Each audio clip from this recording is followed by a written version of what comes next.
నేటి సమాజంలో భార్యాభర్తలు తప్పుద్రోవ పట్టి అంటే కొందరు తమ పిల్లల యొక్క భవిష్యత్తును అంధకారములకు నెట్టేస్తున్నారు.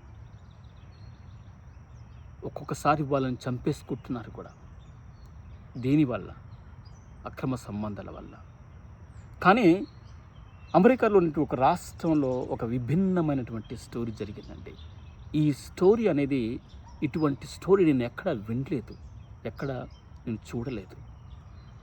అయితే అమెరికా రాష్ట్రంలో క్రిస్టల్ అనే ఒక మహిళ తను రోజంతా పనిచేసి సాయంత్రం ఇంటికెళ్ళి డోర్ ఓపెన్ చేయగానే నేల మీద పడుకున్నటువంటి తన కూతుర్ని, నెలల కూతురండి, కూతురుని చూసేసేసి పరుగున పరిగెత్తేసి తన కూతుర్ని తన ఒళ్ళో పెట్టుకొని ఎంత కదిలించినా కదలట్లేదు. శ్వాస కూడా చెక్ చేస్తుంది, శ్వాస కనిపించట్లేదు. ఆవిడ లబో దిబ్బోమంటూ ఏడ్చుతూ 911 ఫోన్ చేసింది.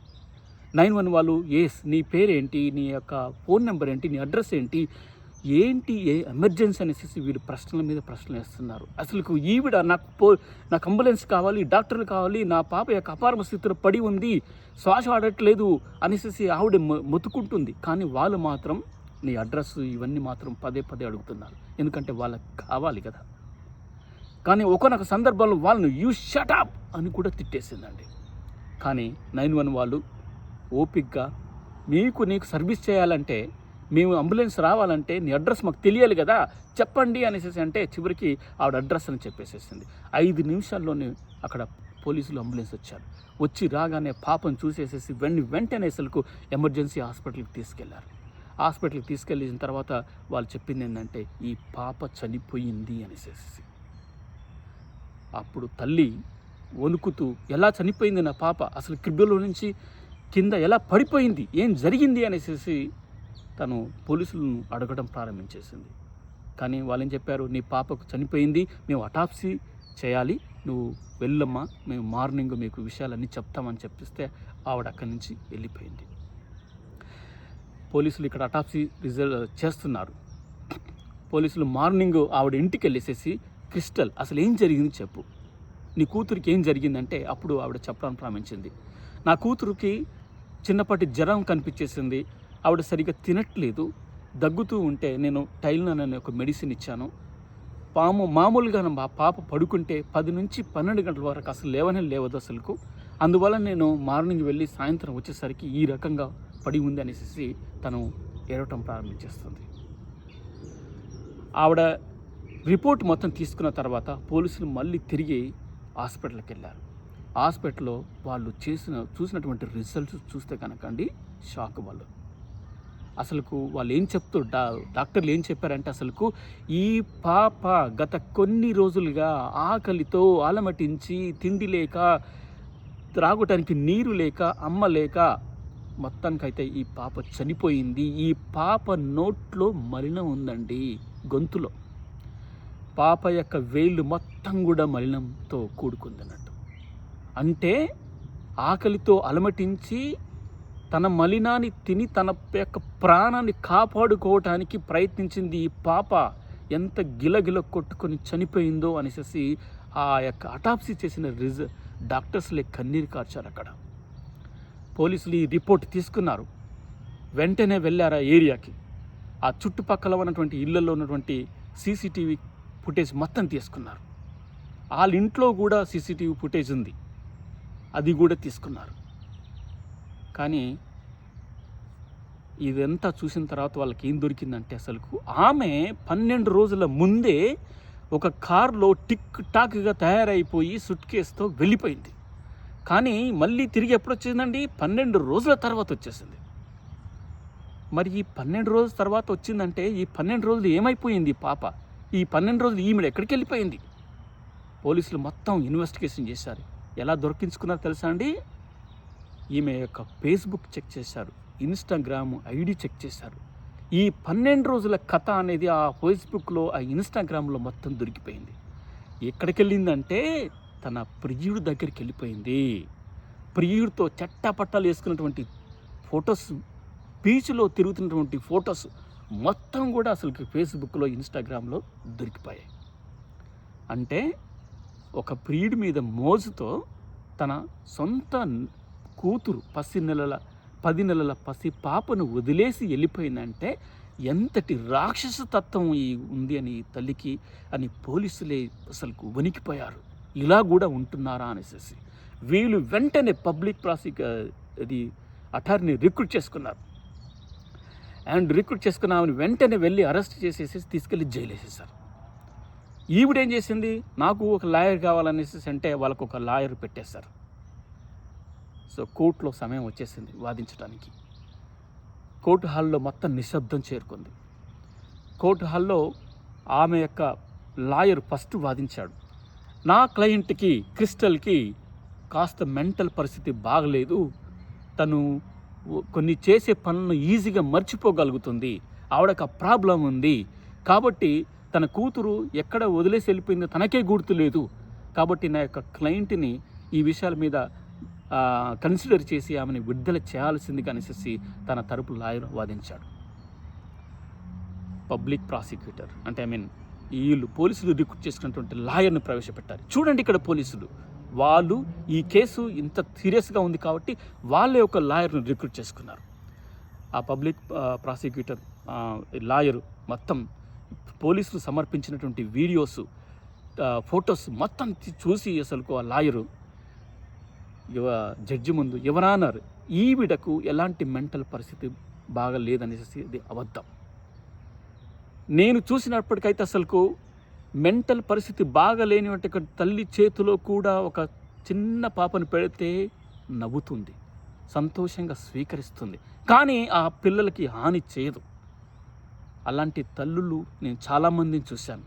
అంతెందుకు ఒక మంకీ ఎగ్జాంపుల్ కూడా ఇచ్చాడండి అతను. తన బేబీ మంకీ చనిపోయింది అనేసి తన తల్లి మంకీకి తెలిసినా కూడా ఆ బేబీ మంకీని తన ఒడిలోనే పెట్టుకొని తను లాలిపాటగా తనను ఆడించడం అనేది ఒక మంకీ ఎగ్జాంపుల్ చూపించాడు జడ్జికి. అంటే తల్లులకు ఉన్నటువంటి హృదయం అనేది ఎవరికీ ఉండదు. పిల్లల పైన ఉన్నటువంటి ప్రేమ అనేది తండ్రి కూడా వాళ్ళ యొక్క ప్రేమను దే కాంట్ క్రాస్ ఇట్. తల్లులకు అటువంటి మనస్తత్వం ఉంటుంది. ఎంత పిచ్చి తల్లి అయినా, ఎంత మెంటల్ తల్లి అయినా సరే చిన్న పిల్లల పట్ల ఈ విధంగా ప్రవర్తించాలనేసి తను ఆ విధంగా వాదించాడు. తర్వాత కోర్ట్ బోండ్లో అటాప్సీ రిజల్ట్ చేసినటువంటి డాక్టర్ని కూడా ప్రవేశపెట్టారు. ఆ డాక్టర్ అయితే అసలు కన్నీళ్లు కారుస్తూ, నేను ఎన్నో అటాప్సీ చేశాను కానీ ఇటువంటి సంఘటన, అది కూడా చిన్న పాప, ఆ పాప గత కొన్ని రోజులుగా అసలుకు అన్నము అది ఏమీ తినలేదు, ఏమీ తాగలేదు. ఆ పాప అసలుకు తన యొక్క ప్రాణాన్ని కాపాడుకోవడం కోసం తన మలిన పదార్థాన్ని తిని బ్రతకటానికి ప్రయత్నించేసింది.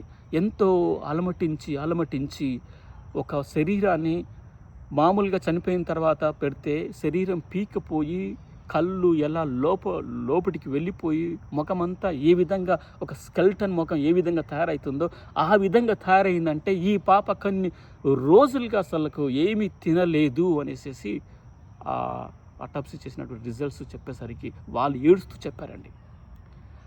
సో జడ్జి మొత్తం వినేసేసి ఆయన ఈ సీసీటీవీ ఫుటేజ్ రికార్డ్స్ అవన్నీ మొత్తం చూసేసి 10 నిమిషాలు ఆయన అలానే చూసేసి మొత్తం విచారించి, క్రిస్టల్, నీలాంటి తల్లిని నేను ఎక్కడ చూడలేదు. వీళ్ళు చెప్పినట్టు పిచ్చి పట్టిన తల్లి చేతిలో చిన్న పిల్లాన్ని పెడితే ఖచ్చితంగా ఆ తల్లి నవ్వుతుంది కానీ రిజెక్ట్ చేయదు. అలాంటి ఎగ్జాంపుల్స్ నేను చూశాను. నేను జడ్జిగా కాకముందుకు ఒక న్యాయవాదిగా ఉన్నప్పుడు ఇలాంటి కేసులు నేను ఎక్కడ చూడలేదు. జడ్జి వచ్చిన తర్వాత కూడా ఇదే మొదటిసారి ఇలాంటి కేసులు నేను చూడటం. సో క్రిస్టల్, నీకు మెంటల్ పరిస్థితి ఏమీ బాగలేదనేసి అనేది అబద్ధం. ఆమె ఎంచుకున్నటువంటి లాయర్ను కూడా మందలించాడు. డబ్బుల కోసం నువ్వు అలాంటి వ్యక్తిని తరపున నువ్వు వాదించావు, ఒప్పుకుంటాను, కానీ ఆమె పరిస్థితి బాగానే ఉంది. చిత్రం ఏంటంటే ఈ క్రిస్టల్ ఒక స్కూల్లో పనిచేసే టీచర్. ఇది జడ్జే మెన్షన్ చేశాడు. టీచర్, పిల్లలకు పాఠాలు చెప్పే ఆవిడ. అలాంటిది ఈవిడ తన సొంత కూతురుని, అది కూడా నెలల పాపను ఎలా వదిలేసి వెళ్ళిపోతుంది. ప్రియుడి మోజులో పడేసేసి తమ పిల్లల్ని కూడా ఈ విధంగా సమాధి చేస్తున్నారు. క్రిస్టల్, నువ్వు బయట ఉండటానికి వీల్లేదు, నువ్వు జీవితాంతం జైల్లో ఉండాలి, నీకు అసలు బెయిల్ అక్కర్లేదనేసి జడ్జి గారు కూడా ఆవేశపడేసేసి ఆమె యొక్క శిక్ష పేపర్స్ పైన సంతకం చేసి పడేశాడు. ఇంకా అసలు మారు మాటలు అసలు పేపర్లు అనేసి విసిరిగొట్టాడు సంతకం చేసేసి. జడ్జే అంత ఆవేశంగా తను మాట్లాడగలిగిందంటే అలాంటి తల్లి రాక్షసుని మీరు ఎక్కడైనా చూస్తారండి? ఎక్కడ నేను వినలేదు అసలు. మొట్టమొదటిసారిగా ఇలాంటి స్టోరీ వింటున్నాను. అందుకేనండి నేటి సమాజంలో కొంతమంది భార్యాభర్తలు అక్రమ సంబంధాలు పెట్టుకొని తప్పు ద్రోవ పట్టి ఆ అక్రమ సంబంధం మోజులో, కొంతమంది ప్రియుడి మోజులో, కొంతమంది ప్రియురాలు మోజులో భార్యలు, కొంతమంది భర్తలు కూడా ఈ యొక్క పిల్లలను భవిష్యత్తును ప్రశ్నార్థకంగా పెట్టి అంధకారంలోకి తోసేస్తున్నారు. కొంతమంది తల్లిదండ్రులు అయితే ఇలాంటి అక్రమ సంబంధం మోజులో తమ పిల్లల్ని కూడా చంపేసుకుంటున్నారు. రీసెంట్గా మన తెలుగు రాష్ట్రాల్లో కూడా ఒక ఆవిడ తన 3 పిల్లల్ని చంపుకుంది. ఇలా ఉంది పరిస్థితి. అక్రమ సంబంధాల మోజులో తమ పిల్లల్ని చంపుకోవటం అనేది చూడండి. సో ఇలాంటి వ్యక్తులు మీకు కనిపించారనుకోండి సమాజంలో, మీ ఇంటి చుట్టుపక్కల కానీ మీరు ఎక్కడైనా కనిపించారనుకోండి, వాళ్ళకు పిల్లలు ఉన్నారనుకోండి, మీరు పిల్లలు లేకపోతే మీరు అసలు పట్టించుకోవాల్సిన అవసరం లేదు, వాళ్ళ యొక్క స్వతంత్ర జీవితం వదిలేయండి. కానీ పిల్లలు ఉన్నవాళ్ళు ఈ విధంగా తల్లిదండ్రులు ఎవరో ఒకరు ఈ విధంగా తప్పు చేస్తుంటే మాత్రం మీరు వెంటనే పోలీస్ స్టేషన్కి వెళ్ళి రిపోర్ట్ ఇవ్వండి. ఎందుకంటే వాళ్ళ యొక్క మెంటల్ పరిస్థితితో వాళ్ళ పిల్లల్ని ఎక్కడ చంపుతున్నారో ఇప్పుడే కొంచెం ఇది ఒక స్టైల్గా మారిపోయింది పిల్లల్ని చంపడం కూడా. అందుకనే ఆ పిల్లల్ని, వాళ్ళకున్నటువంటి పిల్లల్ని కాపాడడం కోసమైనా సరే మీరు సీక్రెట్గా వెళ్ళి పోలీస్ స్టేషన్లో కంప్లైంట్ ఇవ్వండి దయచేసి. ఇలాంటి తల్లి కానీ ఇలాంటి తండ్రి కానీ ఈ విధంగా చేస్తే కనుక, ఆ విధంగా చేస్తే మీరు భవిష్యత్తులో ఇంకా మంచి భవిష్యత్తును ఆస్వాదించవలసినటువంటి పిల్లల యొక్క జీవితాలు మీరు కాపాడిన వాళ్ళు అవుతారు. ఒక మంచి పని చేసిన వాళ్ళు అవుతారండి.